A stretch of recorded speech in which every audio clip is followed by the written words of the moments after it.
right, Mix 104.1 WCLE. Good afternoon, everybody. Welcome into the Wednesday edition of the Mix Afternoon Drive, driven by Mountain View Nissan of Cleveland, as we're live here on Mix 104.1, also on Mix TV this afternoon, as we got some interviews we'll be taking care of. We're going to get to that in just a moment. But as we get started, let's go ahead and get you out and check in on traffic. It's the Don Ledford Cleveland Mix Highway Patrol Report. Don Ledford in Cleveland is your exclusive home of Chevrolet, Buick, GMC, and Cadillac in Cleveland. They're located on North Lee Highway, right beside Bradley Square Mall, or you can check out their inventory anytime by going to donledford.com, where they say yes. As we're looking on the SmartWay app this afternoon, looks like a little after-school traffic going on out there, so drive safe around those, especially those elementary school zones that's in effect this afternoon. And if you notice any traffic concerns, give us a call on the Volunteer Ridipest Mix line.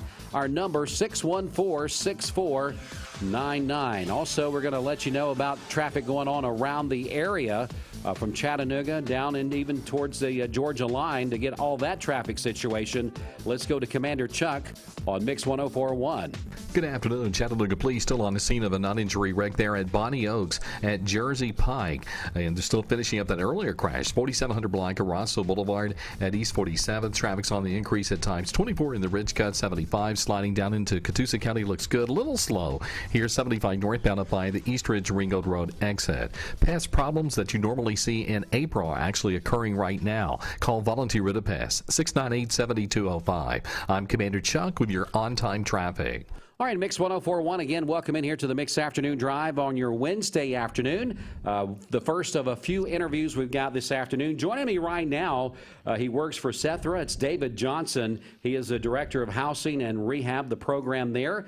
And we're going to talk about something that seems like it happened a long time back. If you remember, the tornadoes of Easter Sunday. We're still discussing that, talking about grant programs that's available, some funds that's available to people that may have been affected by those tornadoes. And to tell us all about it and kind of get us caught up what has happened between now and then, or then and now, I should say, David Johnson joins me. David, how are you doing this afternoon? Doing fine, sir. Thank you so much for having me. Well, thanks so much for coming in. We were talking a little bit off air before we got started. It's really hard to believe that we're talking about still those tornadoes from Easter Sunday of last year, and people still doing recovery, people still trying to figure out things. It just is not something that goes away just in a few short days, is it? No, it certainly doesn't. And one of the reasons that I wanted to be here today is because I wanted just to let the folks know, the residents of Bradley County, that there still is funds available through a grant that was funded and awarded to the county by the Tennessee Housing Development Agency back in the it was in the late summer.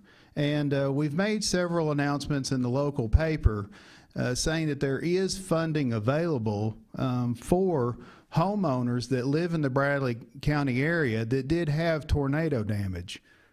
One thing that has changed a little bit is before, when it was first announced, we were only talking about money for repairs that needed to take place as a direct result from the tornado. Obviously, folks have had to go and they've had to make those repairs waiting for the grant because, like I say, it was actually approved and granted in the late summer.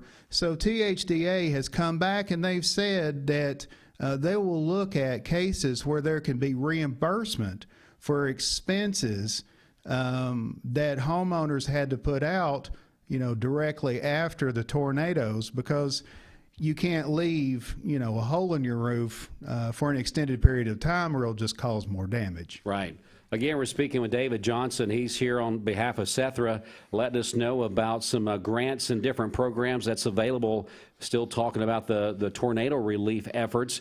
Now, you were telling me this was something when it first became available. You spoke with Mayor Davis and kind of got together and got the initial grant pushed through. Kind of walk us through that. Well, basically, what had happened was I was reading back through the the Banner had a really good news article this past Sunday about all of the efforts that take place, and really Bradley County and the city of Cleveland came together and did a tremendous job with all of the different programs and resources they put together. Well, at the same time, we also realized that there was monies available for disaster recovery through the Tennessee Housing Development Agency. So Sethra I contacted, as a representative of Sethra, contacted Mayor Davis' office and asked, is this something that that we could look at applying for? So we made application, and we were granted the money, total amount of $500,000. Wow. So it was quite a bit of money, and but like I say, due in part a lot to the pandemic that we're still under right now. Right. It did take a while to get approved, and during that time, understandably, homeowners had to go ahead and get their repairs done. So, there's been so much go on in 2020. Sometimes things kind of get put off to the wayside, and I just wanted to come in today and make sure that the residents of Bradley County understand that this is still available to them. Okay. And to please reach out to our office. So they need to reach out to your office there at Sethra and get additional information and kind of know the next step from today. What is the best way for them to reach out? They can contact me directly. I'm David Johnson, and the phone number is area code 423-949-2191. I'm at extension 321. Also, more than welcome to email me. My email is djohnson@sethra.us. And Sethra, I'm saying SETHRA. .us. Have to give a small plug in because Sethra is where people will recognize Sethra is we actually provide the public transportation. We actually provide the buses for folks to be able to go to and from medical appointments and those sorts of things. So that's where people have seen the name Sethra. You can also visit our website, www.sethra.us. We actually have the homeowner application on our website, and it is the name of the application and the name of the program is RRP. RRP. This is single letters, RRP. And it stands for Rebuild and Recover Program. Gotcha. Another thing, too, is you tell me that you are, of course, part of Sethra, the Director of Housing and Rehab Program there. What made Sethra want to be a part of this? I mean, I know that you did a lot of the legwork, but putting Sethra and yourself together to make sure that these fundings and these programs are going to be available. What kind of urged you to do that? Well, I mean, I'll just be honest with you. A lot of it was just watching the coverage. I live locally, and we also were affected by these tornadoes. And we were blessed in the fact that we were not, we didn't have any damage or anything like that, but started to see the news reports come out. And obviously, I work in Bradley County, so therefore I was seeing firsthand all the things that were going on. Sethra, it stands for Southeast Tennessee Human Resource Agency. Naturally, this is something that we would be very interested to try to help our community because it is our community. Sure. We have offices in all counties that we serve, so therefore, we have a real local tie to the people, that we serve. Absolutely. That's good stuff right there. Again, David Johnson joins us today from Sethra talking about tornado relief, some grant programs and things that are available. You mentioned something earlier on that I just want to make sure that maybe people are listening in that may not fully understand that they have an opportunity here, maybe is the best way to say it.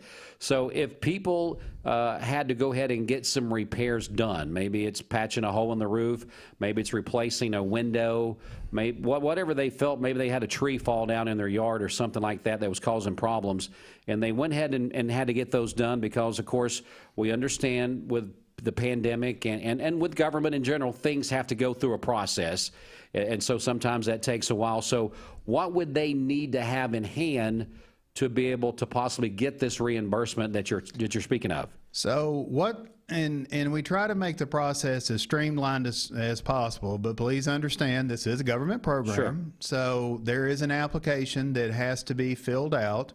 And if you want to see the application, once again, you can go to the www.sethra.us and you can look at the RRP application, and I'm saying RRP.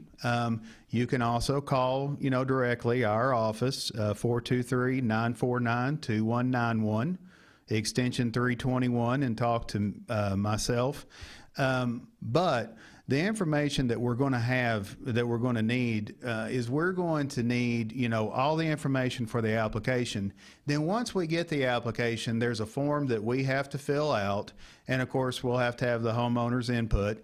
And they're going to have to provide some sort of documentation as to what it is, monies that they had to put out to get the repairs done. Gotcha. A lot of times, even beyond just a repair of a window, even beyond just, a roof repair, sometimes folks had some pretty high deductibles on their house insurance. Yes. And so that's something, too, that obviously we want to look at. And THDA has reached out and said, these are things that these reimbursable expenses are things that we want to try to help the community with. Wow, so that's good stuff right there. So what you're saying, and making sure I'm understanding, people are listening, understanding, if you were one of those people maybe that did have a higher deductible to get that insurance started, to get some of those repairs done, it's a possibility that they can look at that and maybe get some of those reimbursed to you. You are absolutely correct. Okay, just want to make sure that we're on the right track there, because I'm sure that should spark a lot of people's attention that may not have got any assistance during those tornado relief programs, but maybe shelled out some savings, maybe got themselves in maybe even a loan type situation where they went out and borrowed money to get that deductible paid to get these repairs started, because you've got to have a place to live. You got to be there. Right. And I think that a lot of the coordination was fantastic. And I think a lot of it was direct help type of services, because whenever, your home that you lived in is damaged to the point that you can't live in it, obviously you're just looking for the basic necessities to be covered. And I think a lot of that was provided by this absolutely amazing community. Also, there was a lot of debris. There was a lot of trees. There was a lot of just things that had to be moved.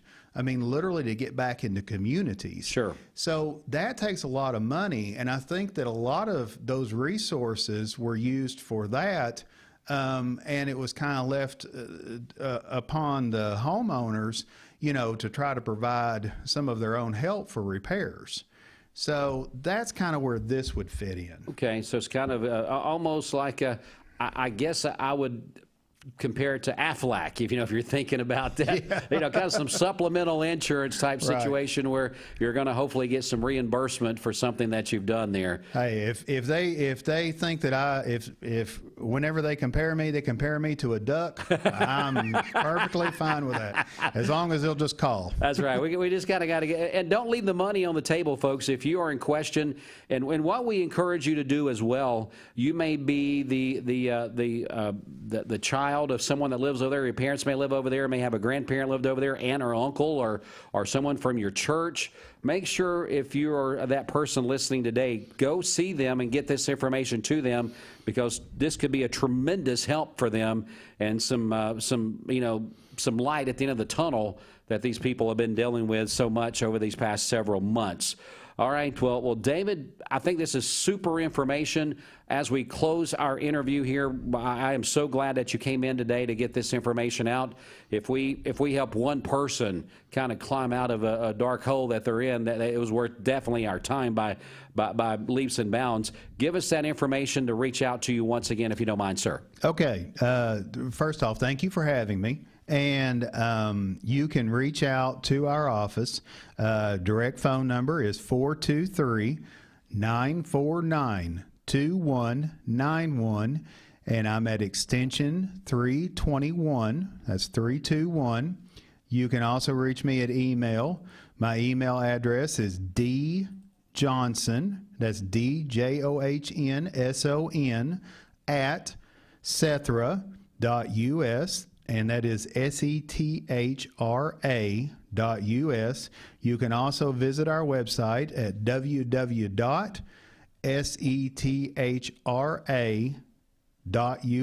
That's www.sethra.us. Please give us a call if you have any questions, and we just want to help as many people as we can. Wow. Thanks so much for your giving heart to help the community and continue this progress, because I'm telling you, folks, it's free money. It's there for the taking. You just got to go through the process, got to be a little bit more patient, but reach out to our guys there at Sethra, reach out to David in his office, and they'll help you walk through that process and help you maybe get some reimbursement of some funds. Well, David, thanks again so much for coming in and letting our community know about this. Thank you, sir. All right, we'll take a quick commercial break. We'll be back here to Mix 104.1 in just a moment. Again, you're tuned in to the Mix Afternoon Drive, driven by Mountain View Nissan of Cleveland. Let's take a minute for the moment